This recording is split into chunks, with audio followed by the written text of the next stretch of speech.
Welcome to my YouTube automotive channel. In today's video I have a 2004 Dodge Ram 1500 and I will show you how to remove and replace front headlights. This video will apply to Dodge Rams made from 2002 all the way up to 2008. Okay, so to start, first you'll want to lift the front hood and you'll want to remove two Torx T30 screws here on the side, one here and one just below it.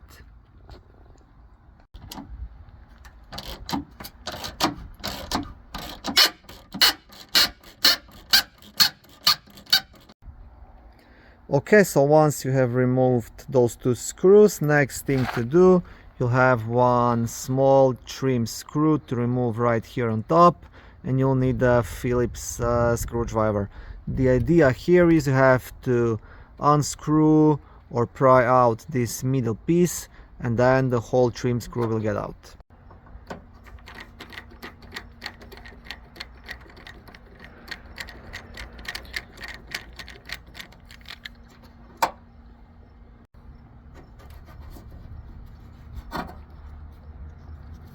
Okay, just like that.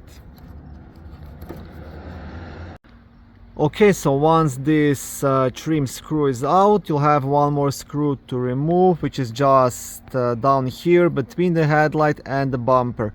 It's a bit hard to access. It's gonna be Torx T30 again. And I'll try to record it. I'm not sure if I'll be able to.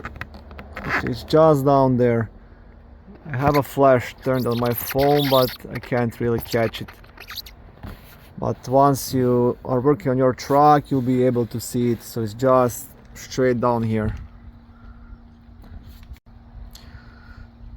Now you can access it by squeezing in your ratchet with extension through this opening here. You just have to be careful not to scratch your bumper or the headlight. In my case, this is a scrap truck. I don't really care too much, but you'll probably want to be careful, so maybe try putting some kind of cloth or something in between and pushing this bumper a bit down so you can squeeze that extension down there. Your other option is to remove this part of the bumper and then you will have full access to that screw. That's really up to you, but it's not necessary.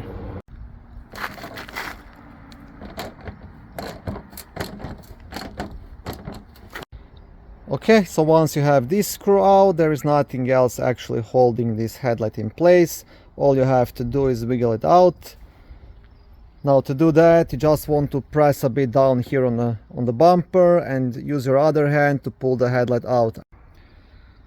To disconnect this one, you just want to turn this socket clockwise and remove it out. That's it. Okay, and to remove this other one, you just want to pretty much unlock it here and then just pull it out. And that's it.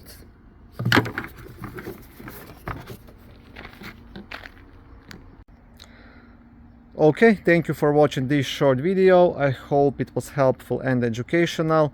If it was, please like it and consider subscribing to my YouTube automotive channel. On my channel there is lots of how-to videos, do-it-yourself videos, car reviews, product reviews and other similar automotive topics.